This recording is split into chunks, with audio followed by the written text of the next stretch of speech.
오늘 성경 본문은 시기적으로 이스라엘 백성이 가나안 입성을 위한 전쟁을 앞둔 시점, 그러니까 전쟁을 앞둔 시점의 이야기로 시작됩니다. 하나님은 이스라엘에게 아브라함 때부터, 그들의 조상 아브라함 때부터 약속하신 땅을 이렇게 주시려고 하는 거죠. 하지만 그 땅을 하나님으로부터 받으려면 이스라엘 백성들이 해야 될 게 있었습니다. 그게 뭐라고요? 전쟁이라는 겁니다. 전쟁. 이제 하나님이 약속하신 땅을 얻기 위해 전쟁을 앞둔 이스라엘 백성들이 오늘 본문 속에 나오는 겁니다. 하지만 그 전쟁은 하나님이 계획하시고 하나님이 인도하시는 전쟁이라고 성경은 말씀합니다. 그런데 그 전쟁의 면면들을 이렇게 살펴보면은 당시 이스라엘의 전력만으로는, 이스라엘이 가진 힘만으로는 사실상 이길 수 없는 전쟁입니다. 사람들의 생각으로는 이길 수 없다는 얘기죠. 그렇다면 우리들은, 또 이스라엘 백성들은 이 이길 수 없는 전쟁을 앞에 두고 어떤 선택을 해야 될까요? 그래도 전쟁해야 될까요? 아니면 전쟁을 좀 미뤄야 될까요?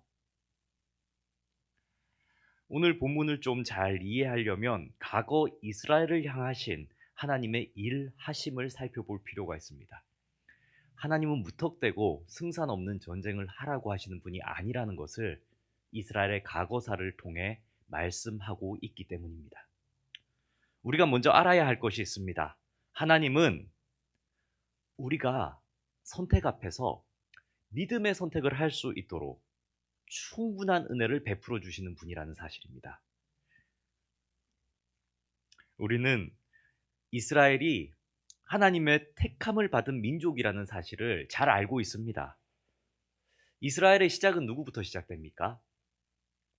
아브라함, 그죠? 그리고 그의 아들 이삭, 이삭의 아들 야곱, 그리고요 요셉으로 이어지는 믿음의 계보입니다. 그렇지 않습니까? 그리고 요셉이 애굽의 총리가 된 후에 어떻게 되죠? 이스라엘 민족은 애굽 땅 고센 지역에서 머무르게 되죠. 그리고 그 땅에서 200년이라는 시간을 평화롭게 보내게 됩니다. 작은 가족이었던 아브라함 가족으로 시작되었으나 이렇게 요셉으로 인해서 고센 땅에 머무르는 동안 그 아브라함의 자손들은 그 200년 동안 200만 명 이상의 백성으로 성장하게 되는 겁니다. 은혜의 시간이죠. 은혜의 시간. 정말 하나님이 부어주시는 은혜의 시간을 맛보고 하나님의 도움의 손길을 맛보는 이 이스라엘 민족입니다. 그런데 이 200만 명 이상 되는 이스라엘 인구가 되다 보니 그 애굽 왕 바로가 위기를 느낍니다. 아니, 저 이스라엘이 우리 땅 수도를 쳐들어오면 어떻게 할까? 저들이 우리를 상대로 정복 전쟁을 벌이면 어떻게 할까 하는 위기감이 애굽 왕 바로에게 생깁니다.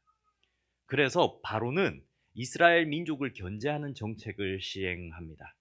어떤 거죠? 이스라엘의 아들들을 죽이는 정책입니다. 그래서 그 아들들을 죽여서 더 이상 번식시키지 않도록 하겠다는 거죠. 또 어떻게 합니까? 애굽의 성들을 쌓는 일에 이스라엘 사람들을 동원시켜서 고된 노동을 시켜버립니다. 그들의 힘을 다 빼는 거죠. 다 빼는 거. 은혜의 시간 다음에 고난의 시간도 하나님의 백성들이 겪는다는 얘기입니다.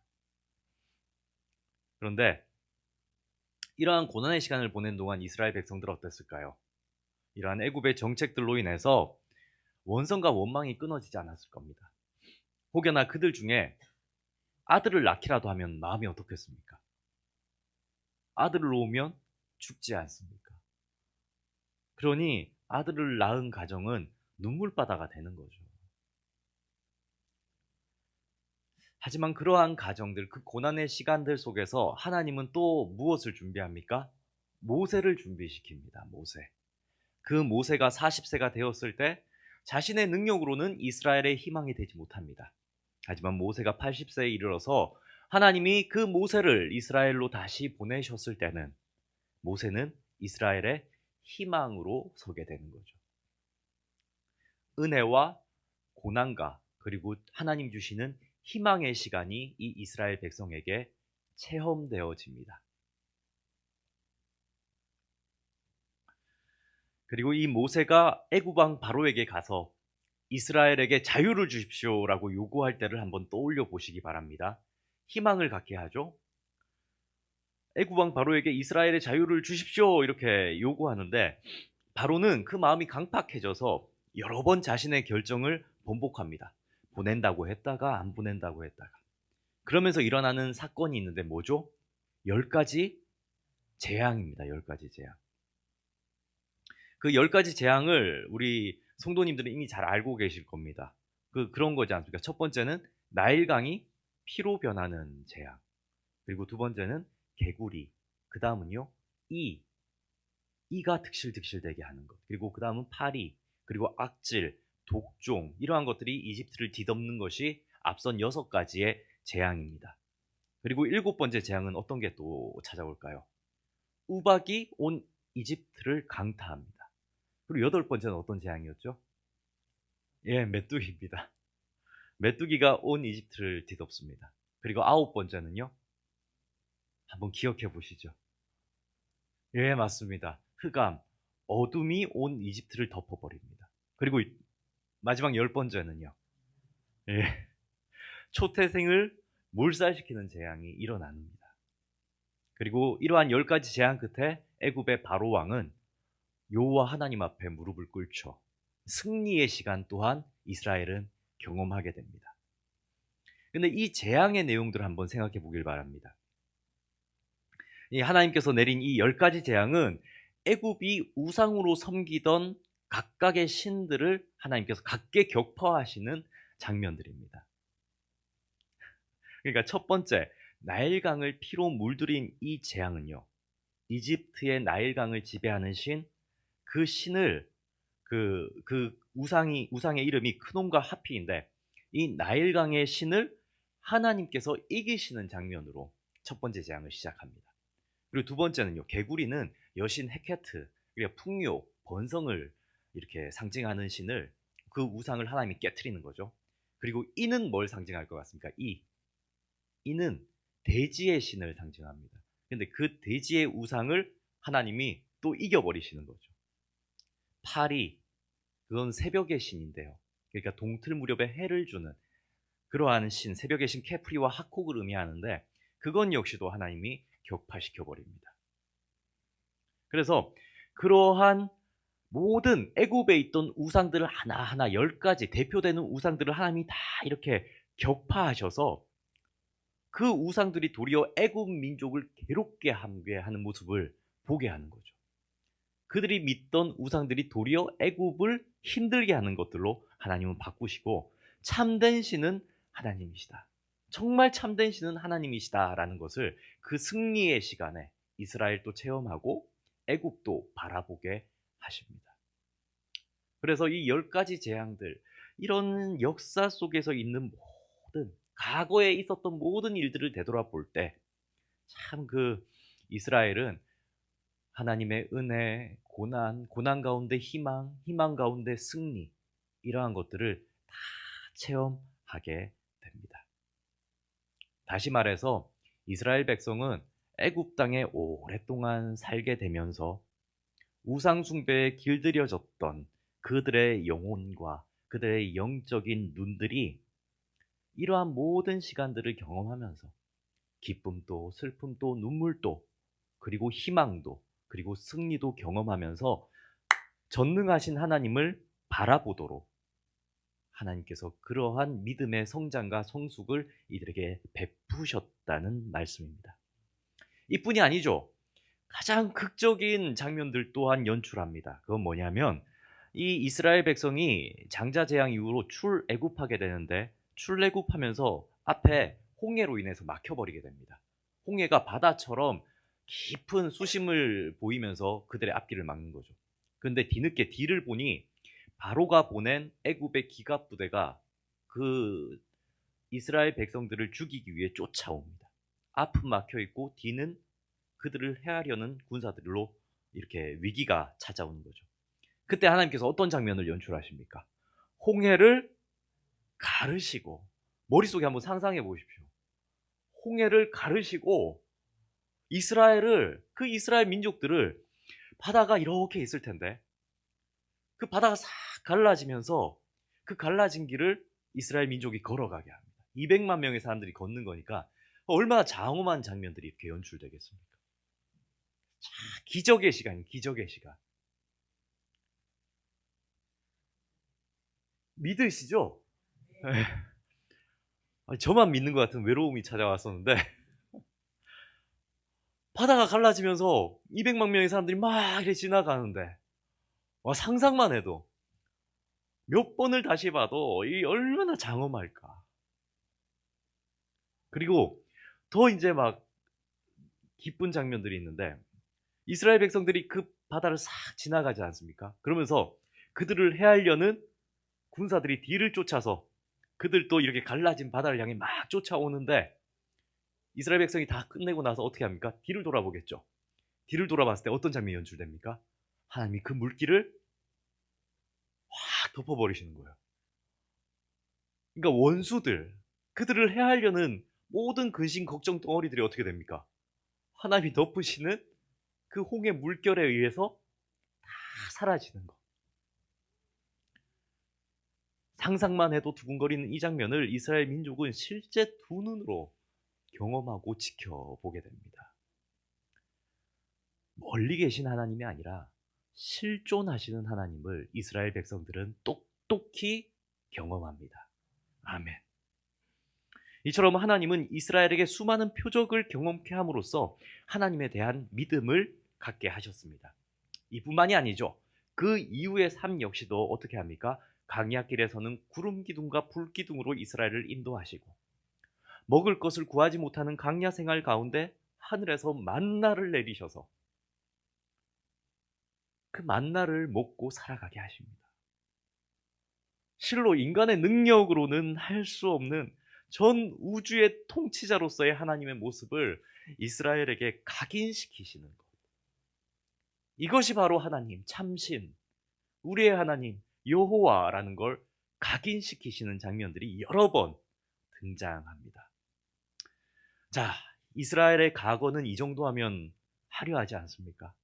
이만큼 하나님께서 이스라엘에게 일하셨으니 이제 이스라엘은 하나님을 잘 믿게 되었을까요?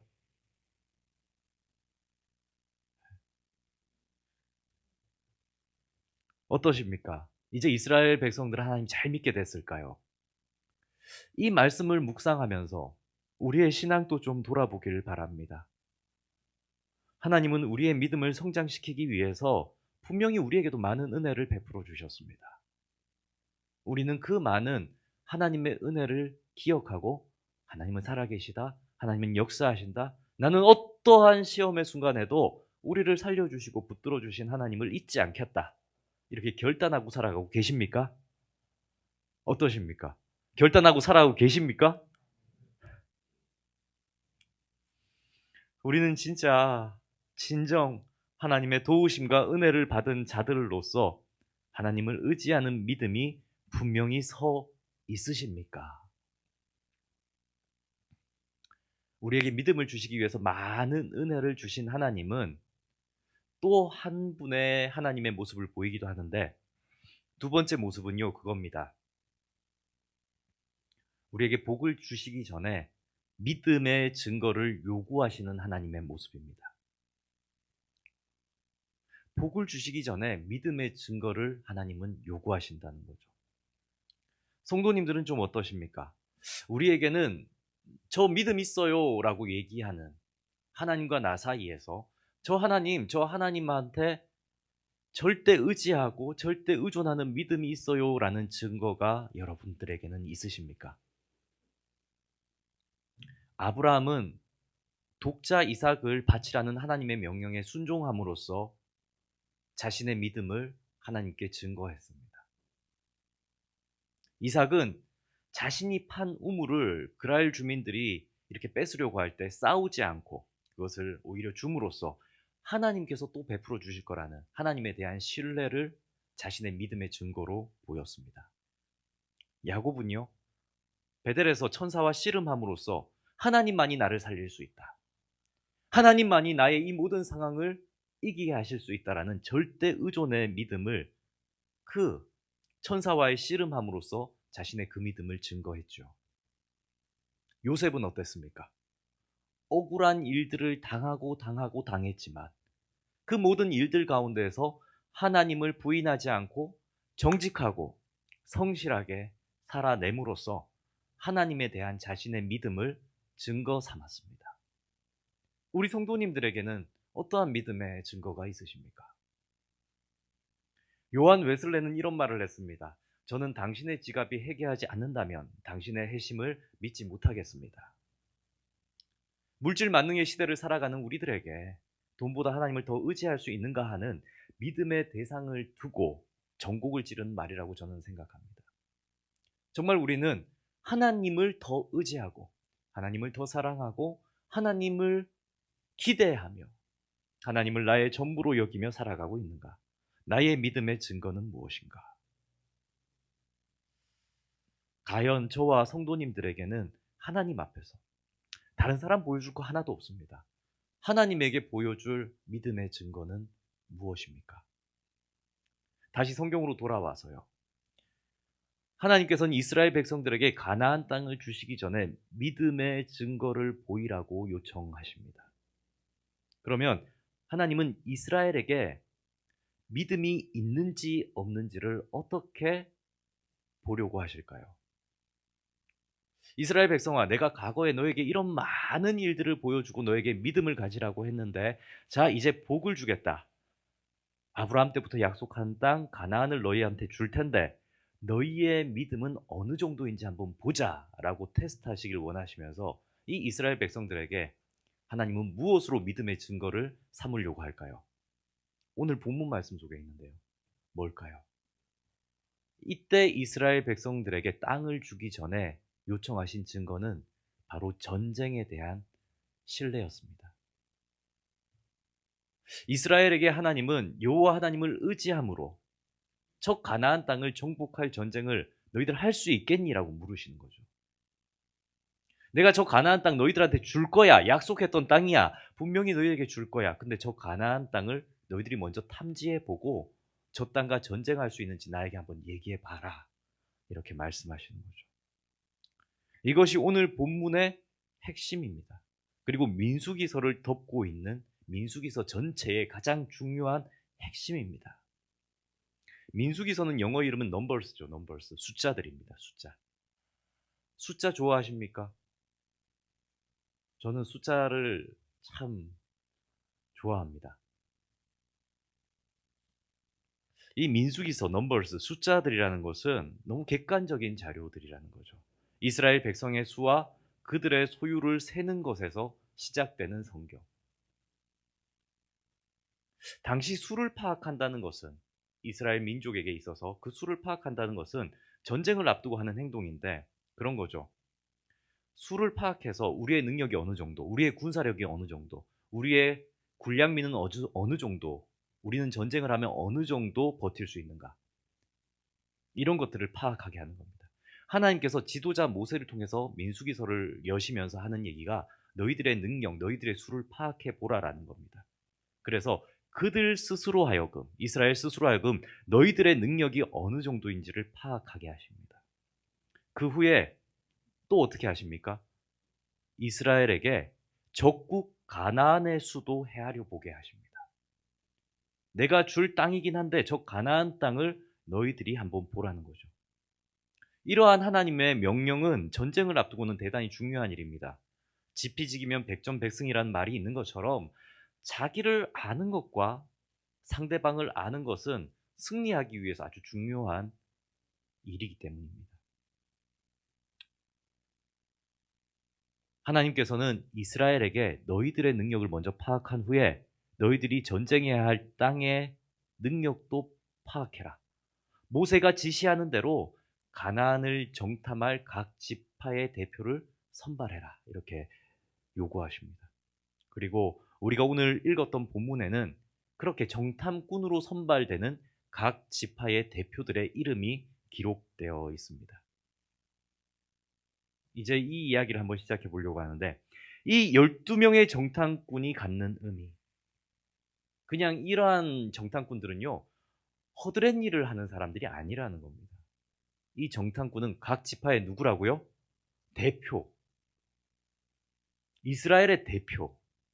각 지파에서 가장 뛰어난 사람들이죠. 지금 우리도 국회의원 총선을 앞두고 있습니다. 그렇죠? 사전투표 하셨습니까? 투표 다들 하실 거라고 생각됩니다. 국회의원이 갖는 의미가 뭡니까? 국민의 대표를 선발하는 일입니다. 국민의 대표가 된다는 것은 뭐죠? 국민이 나아갈 방향성에 대한 발언권을 위임받는 아주 중요한 역할입니다. 말 그대로 지역별 국민들의 대표로서 모든 권리를 대신 행사할 수 있는 자들이죠. 이처럼 이 이스라엘의 12 정탐꾼이 갖는 의미는 실로 그냥 몇 명 이렇게 스파이를 보내가지고 저 땅 어떤지를 살펴봐라 이런 개념이 아닙니다. 이스라엘의 대표들, 가장 뛰어난 사람들, 발언권을 주고 능력을 주고 힘을 실어줄 테니 너희들이 보고 와서 너희들이 본 것을 말하라는 겁니다. 이런 정탐꾼들에게 모세는 하나님이 내린 임무를 명령하는데, 오늘 공교롭게 화면이 안 돼서 아쉽긴 한데 우리 성도님들 성경책 다 펼쳐 보시겠습니까? 오늘 본문 18절에서 20절 말씀에 모세가 이 정탐꾼들에게 하나님이 내린 임무를 명령합니다. 그런데 이 말씀을 읽을 때 그냥 읽지 마시고요. 모세가 4가지 명령을 이렇게 내립니다. 그 4가지 명령이 뭔지 찾으시기를 바랍니다. 우리 18절에서 20절까지의 말씀 함께 읽겠습니다. 그 땅이 어떠한지 정탐하라.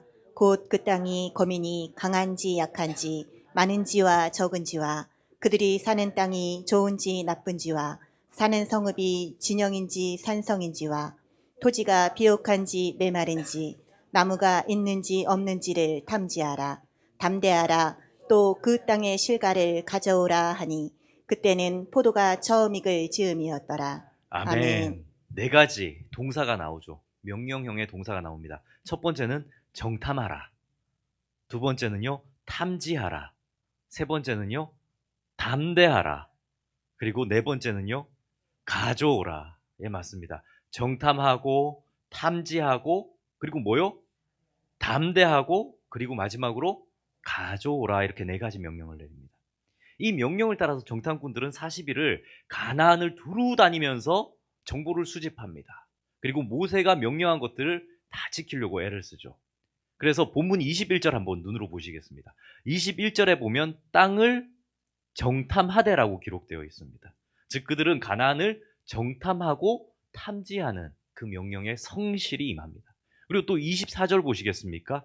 24절에 보면 거기서 포도를 베었으므로 라고 기록되어 있습니다. 이 말은 포도를 가져오라는 모세의 명령을 지켰음을 의미하죠.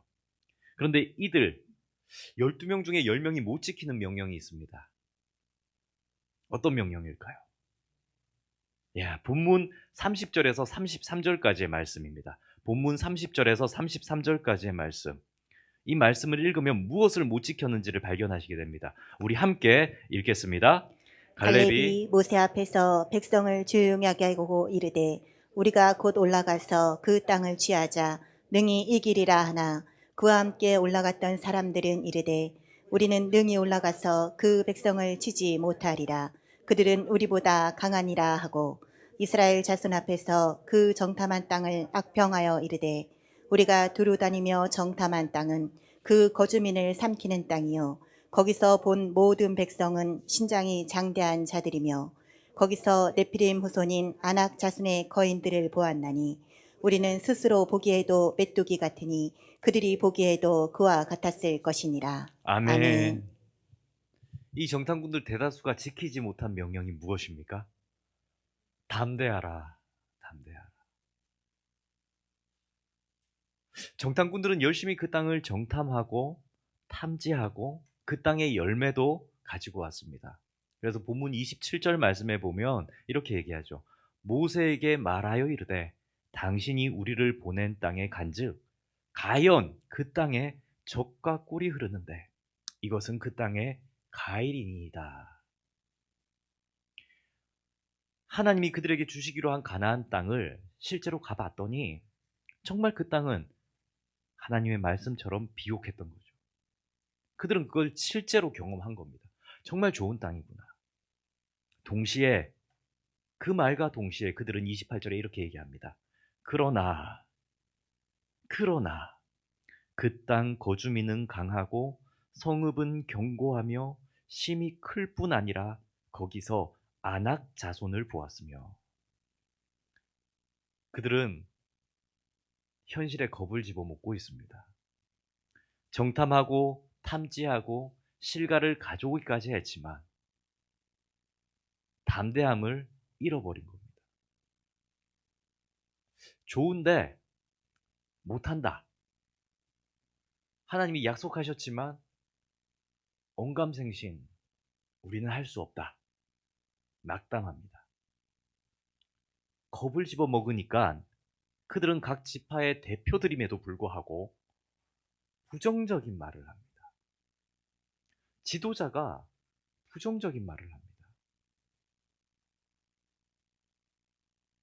그 부정적인 말들을 들은 각 지파의 백성들은 불안에 휩싸이게 됩니다. 지도자가 흔들리니까요. 실제로 본 사람들이 흔들리니까요.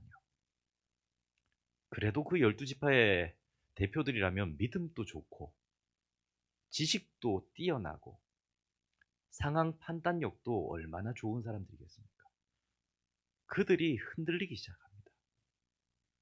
그래서 부정적인 말을 쏟아내자 백성들은 다 흔들려 버리고 하나님께서 복 주시려고 저 가나안 땅으로 가라라고 하는 명령 앞에서 믿음의 예스가 아니라 불순종의 노를 선택하게 됩니다.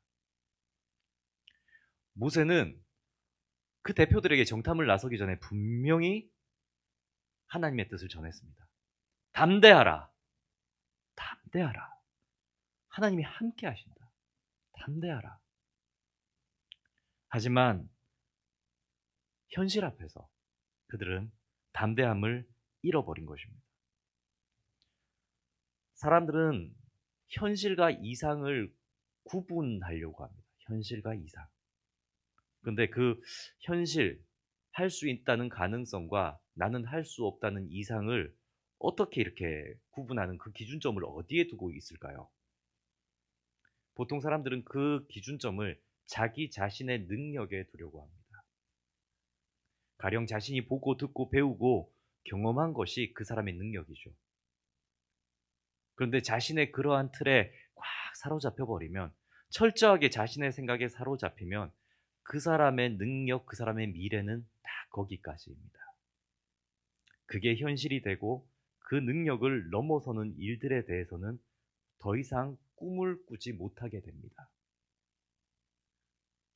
그래서 우리는 그런 말들을 하지 않습니까? 세상에서 제일 무서운 사람이 책 한 권만 읽은 사람이고, 또 아이들의 미래는 누가 열어줍니까? 그의 부모가 그 미래를 열어준다라고 하지 않습니까? 여기 나온 정탐꾼들은 당대 정말 이스라엘 백성들 중에서는 뛰어난 사람들이겠죠. 하지만 자신의 생각, 자신의 경험, 이 테두리 안에서 가나안 땅을 살펴보았습니다. 그리고 자신들의 생각으로는 그곳을 정복할 수 없다는 두려움에 휩싸입니다. 그리고 담대함을 잃어버리는 거죠. 하나님이 주시려는 가나안 땅 목전에 두고 돌아서는 선택을 한다는 겁니다. 이것이 이스라엘이 가나안을 정복하느냐 못하느냐 하는 갈림길에서 첫 번째 이스라엘 백성은 실패한 이유가 됩니다. 얼마나 아쉽습니까? 하면 되는데, 보고 좋으니까 가겠다고 하기만 하면 되는데 자꾸 자신을 보는 겁니다. 그래서 받지 못합니다. 결국 이 이스라엘은 모세와 아론을 원망하면서 자신이 만들어낸 두려움, 자신들은 그게 현실이고 그게 객관적인 상황이라고 생각하죠. 하지만 자신들이 결국은 만들어낸 상황들입니다. 하나님이 말씀하신 내용이 아닙니다. 이때까지 그 수많은 이적과 표적들을 경험했으면서도 하나님은 없습니다. 현실 앞에서는 하나님이 없습니다. 믿음이 어디 갔을까? 결국 이들은 하나님을 대변하는 모세와 아론을 원망하면서 이렇게 소원합니다. 민수기 14장 1절에서 4절까지의 말씀인데 눈으로 보시고 제가 읽어드리겠습니다. 온 회중이 소리를 높여 부르짖으며 백성이 밤새도록 통곡하였더라. 이스라엘 자손이 다 모세와 아론을 원망하며 온 회중이 그들에게 이르되 우리가 애굽 땅에서 죽었거나 이 강야에서 죽었으면 좋았을 것을 어찌하여 여호와가 우리를 그 땅으로 인도하여 칼에 쓰러지게 하려 하는가? 우리 처자가 사로잡히리니 애굽으로 돌아가는 것이 낫지 아니하랴. 이에 서로 말하되 우리가 한 지휘관을 세우고 애굽으로 돌아가자 하매. 아멘. 이 말씀을 보시면서 성도님들은 어떤 생각이 드십니까? 이스라엘은 하나님이 약속하신 가나안 땅을 보면서 하나님의 약속보다는 현실에서 그들이 희생하고 싸워야 할 거대한 아낙 자손을 집중합니다. 하나님의 일임에도 불구하고 하나님이 주시기로 한 약속임에도 불구하고 자신들이 현실에서 감내해야 할 희생과 고통, 싸움, 우리는 할 수 없어라는 자신들의 능력의 한계들을 고백하니 그들은 그 좋은 가나안 땅을 포기하는 거죠. 가나안 땅으로 비견되는 이것은 우리의 인생에 있어서 하나님 주신 비전입니다. 우리는 어떠하십니까? 이스라엘은 아낙 자손과의 싸움을 상상할 때 자신의 능력만을 생각합니다. 그 땅을 주리라 하신 하나님의 능력을 의지하지 않습니다. 그래서 가나안을 포기합니다. 혹 우리들의 신앙도 이와 같지는 않으십니까? 하나님이 믿음을 주시기 위해 우리에게 베풀어 주셨던 과거의 은혜는 너무 쉽게 망각하고 오늘의 현실에 급급해서 하나님 없이 혼자 살아가려고 아둥바둥 되는 모습들입니다. 사랑하는 성도님들, 우리에게 하나님은 어디에 계십니까? 우리의 삶 가운데 하나님을 믿는 믿음은 과연 어떻게 증거되고 있으십니까? 하나님을 믿음으로 가지게 되는 담대함이 우리 성도님들에게 있으십니까? 다윗은 늘 담대했습니다. 어린 목동이었을 때 골리앗을 상대하면서도 담대했습니다. 왜요? 골리앗이 아닌 하나님을 의지하였기에 그 구척장신의 골리앗을 담대하게 이길 수가 있는 거죠. 다윗은 사울 왕에게 오랜 시간 쫓기면서도 늘 당당했습니다. 죽일 수 있지만 죽이지도 않습니다. 왜요? 그는 사람에게 쫓길지언정 하나님의 보호하심을 믿었기에 늘 당당하게 행동할 수 있었습니다. 그런 다윗이 하나님을 이렇게 증언합니다.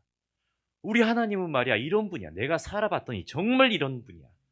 우리 하나님을 잘 믿읍시다 하는 마음으로 역대상 29장 11절과 12절 말씀에 이렇게 다윗이 고백하죠. 찾을 수 있으면 한번 찾아보시기 바랍니다. 역대상 29장 11절과 12절의 말씀입니다.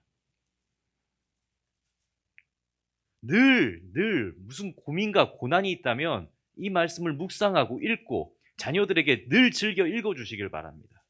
정말 자랑할 만한 말씀. 역대상 29장 11절과 12절 말씀.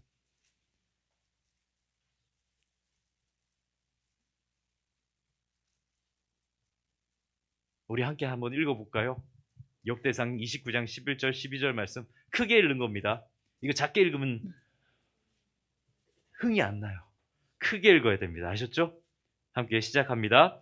여호와여, 위대하심과 권능과 영광과 승리와 위엄이 다 주께 속하였사오니 천지에 있는 것이 다 주의 것이로소이다. 여호와여, 주권도 주께 속하였사오니 주는 높으사 만물의 머리이심이니이다. 부와 기가 주께로 말미암고 또 주는 만물의 주제가 되사 손에 권세와 능력이 있사오니 모든 사람을 크게 하심과 강하게 하심이 주의 손에 있나이다. 아멘. 정말 우리 하나님 이런 분이십니다. 말씀 맺고자 합니다. 하나님은 이스라엘에게 가나안을 주시려고 하셨습니다. 하지만 이스라엘은 그 복 받을 때에, 그 복을 받아야 할 때에 하나님의 약속과 하나님의 능력을 의지하지 못합니다. 그래서 자신들이 스스로 망하게 하는 길로 걸어갑니다. 얼마나 어리석습니까? 사랑하는 한빛교회는 믿음의 담대함이 충만하시길 축복합니다. 아브라함과 이삭과 야곱의 하나님을 믿고 의지하여서 담대하게 나아감으로 하나님의 복을 누리는 저와 성도님들 되기를 주님의 이름으로 축복합니다. 우리 찬양하겠습니다. 나의 기도하는 것보다 나의 기도하는 것보다 더욱 응답하실 하나님, 더욱 응답하실 하나님, 나의 생각하는 것보다 나의 생각하는 것보다 더욱 이루시는 하나님, 더욱 이루시는 하나님, 우리 가운데 역사하실 우리 가운데 역사하신 능력대로 우리들의 간구함을 넘치도록 능히 하실 주님께 모든 영광과 존귀 찬양과 경배를 돌리시오다.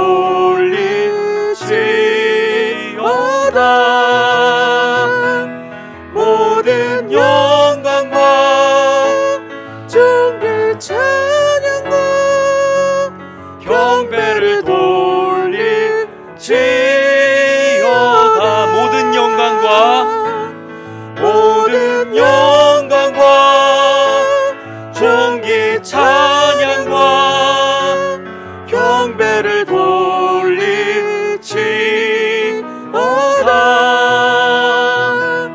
모든 영광과 존귀 찬양과 경배를